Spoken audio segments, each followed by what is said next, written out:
In today's video, we're gonna make two identical chairs. One mostly with the CNC and one without a CNC, just to see how different the process really is. Starting out, pretty much everything here is going to be the same. The lumber still needs to be broken down, milled flat, cut to size, and prepared for the build. The only real difference comes when it's time to cut out the actual chair parts. For this project, I'm using mahogany. Why? Mostly because I have a pile of it that I want to use up, which is important because I'm not entirely sure if these chairs are going to live outside or inside, but we'll touch on that topic later. And the question I want to answer in this video is pretty simple. How different is it really having a CNC versus not having one? Obviously it varies on what you're making, but I'm hoping this gives you a pretty good idea. I feel people tend to think CNC completely changes woodworking, so I wanted to build the exact same chair two different ways. One chair will be cut directly on the CNC, the other will be made using templates and a handheld router. Maybe you're someone considering a CNC and wondering if it's worth it, or maybe you hate CNCs and just think they do all the work. Either way, by the end of this video, you'll have a pretty good idea of what a CNC actually changes, and what it doesn't.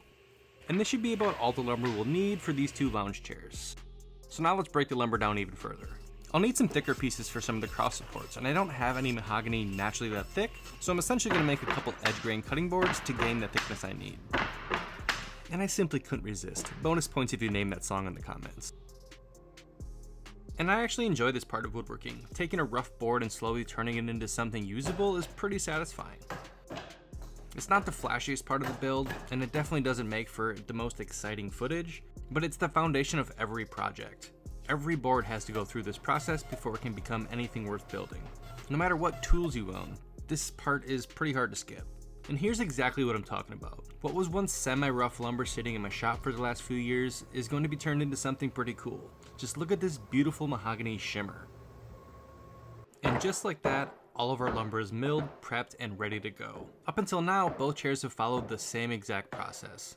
And now it's finally time for them to split off. The first chair is headed to the CNC.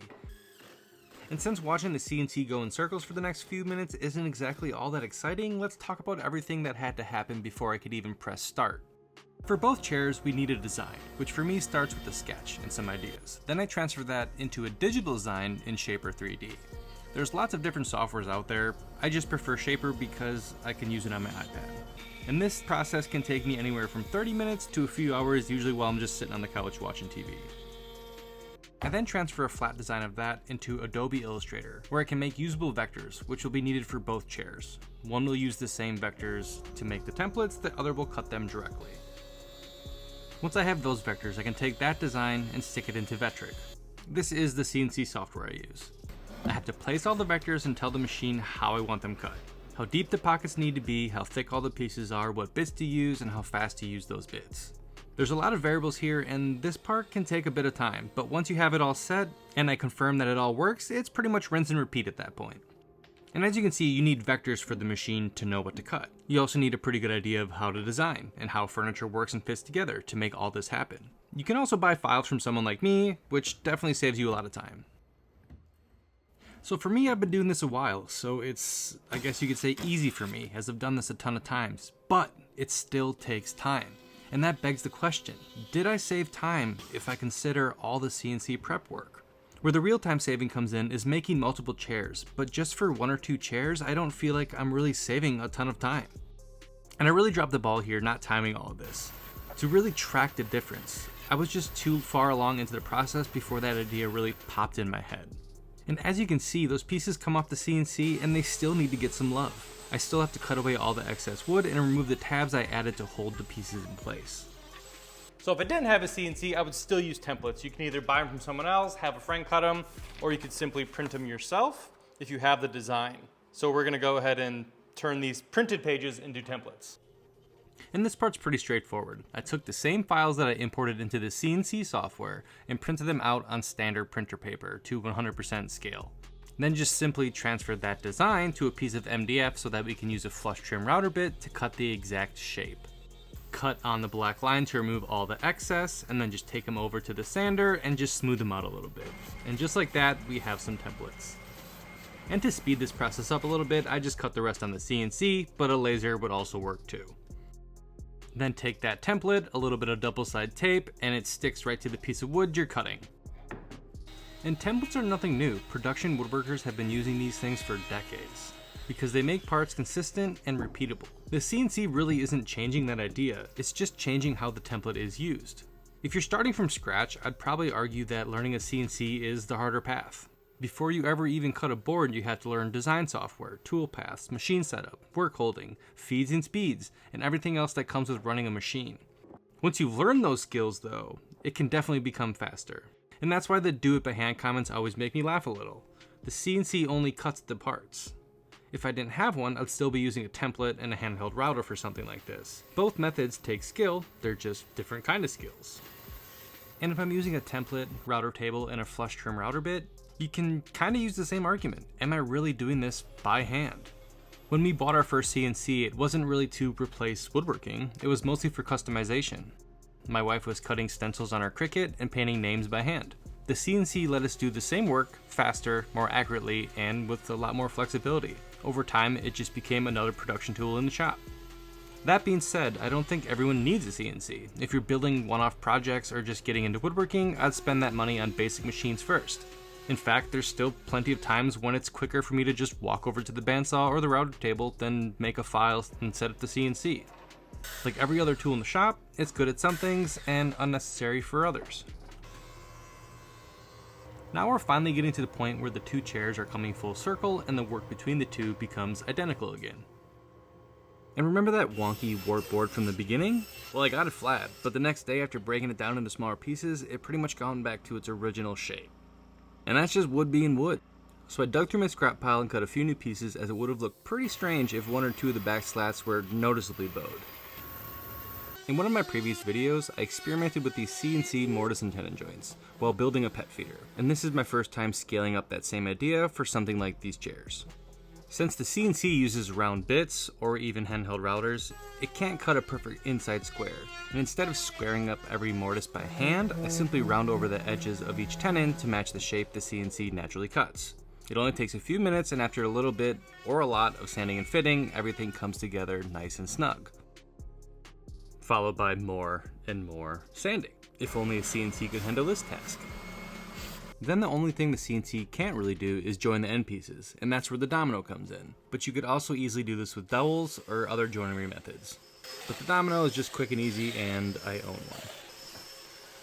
And then after a quick test fit, it's finally time to start gluing these things together. And designing chairs is always a bit of a gamble, especially if it's your own design. I've made a few chairs now, and every single one has taught me something I'd change the next time around. And it doesn't take much, a few degrees here, a few degrees there, and suddenly a chair just doesn't feel quite right when you sit on it. Unlike something like a table or a cabinet, a chair actually has to fit a human body. The seat angle, the back angle, the height of the armrest, if there is any, the seat depth. Every one of those dimensions affects how comfortable it is. You can stare at your computer screen all day thinking it looks just perfect, but you never really know until you build one and sit in it. And that's one of the reasons I enjoy designing my own furniture. Even if 95% of it's right, there's usually the last 5% that teaches me something for the next build. And when I was designing these, I probably should have decided where these chairs were going before I started building them.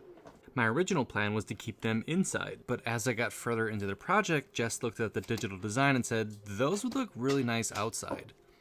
And that immediately sent us into a rabbit hole of outdoor cushions, outdoor finishes, and whether these were actually going to live on our deck or not. In the end, we decided they're going to stay inside. Mahogany would have held up just fine outdoors, but our deck gets a ton of direct sunlight, and I really don't feel like adding another yearly maintenance project to the list. I already have enough outdoor chores I just can't seem to keep up with. It doesn't look horrible, they're just too chunky. Here we go. Oh gosh. I definitely underestimated how difficult it would be to find cushions for these chairs. Here are the first few outdoor cushions we tried before we even decided where the chairs were going to live. We were basically just ordering different options and hoping one would work. The funny thing is, in the CAD model, the cushion was essentially just a rectangular block. And I was thinking, oh, well, that looks fine, I shouldn't have any issues with the cushions. But the rectangular block doesn't really help you visualize what it's actually going to look like in real life. Once you start putting actual cushions on the chair, we realized just how much they changed the overall look. After trying several cushions and struggling to find a set that spoke to us, I'm starting to think I might just need to learn how to sew and just make our own. It honestly might be easier than trying to find the perfect cushion. And just like the cushions, a few small edge details can really bring a piece to life. It's amazing what something as simple as a roundover or chamfer can do. Those little details soften the overall look, making the chair feel better in your hands, and gives it a much more finished appearance. And here we decided to go with a thumbnail profile on the outer edge, which is pretty much a large, more flat round over. They're the kind of things most people probably wouldn't notice right away, but if they weren't there, the chair just wouldn't look or feel quite the same. And that's exactly why I don't think the CNC tells the whole story. By the time you see a finished piece of furniture, so much work has already happened outside of what the CNC ever touched. And after building both of these chairs, I think people sometimes misunderstand what a CNC actually does. It doesn't eliminate woodworking, it just replaces one part of the process. Everything before and after that is still woodworking. The sanding, the assembly, the glue up, the shaping, the finishing, it's all still there. And honestly, if I showed you these two finished chairs without telling you how they were made, I don't think anyone could tell which one came out the CNC and which one came from the template and router.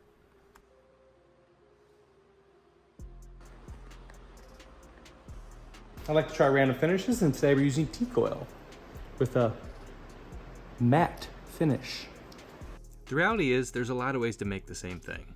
Someone else could build this exact chair with mostly hand tools and spend a considerably more amount of time doing it. That doesn't make their way wrong, and it doesn't make my way right.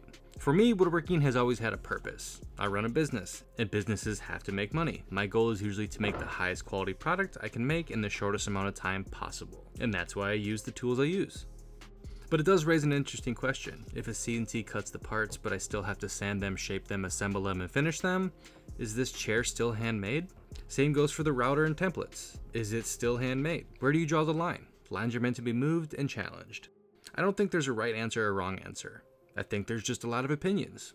So let me know what you think in the comments. What is considered handmade, especially with all the modern tools we have today?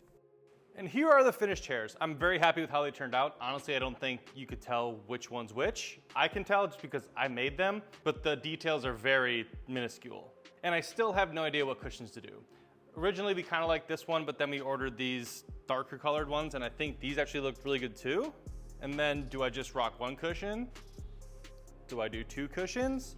Or do we just find a little flat-ish pillow to kind of set in the back that's kind of just an accent pillow? I don't know, but we have to figure that out yet. I just wanted these chairs to be able to be made by other people and just put an 18 by 18 cushion of your choice on these chairs. We could also get custom cushions made. That's probably just pretty expensive. Maybe some cute little leather cushions would look good. I don't know, but it also depends if you want to put these outside or inside, because there's a large variety of outdoor cushions on the internet. There's just not quite as many indoor cushions, because the outdoor cushions have like a weird fabric. But yeah, either way, I'm very happy with how they turned out. And thanks for watching. I hope you'll have a wonderful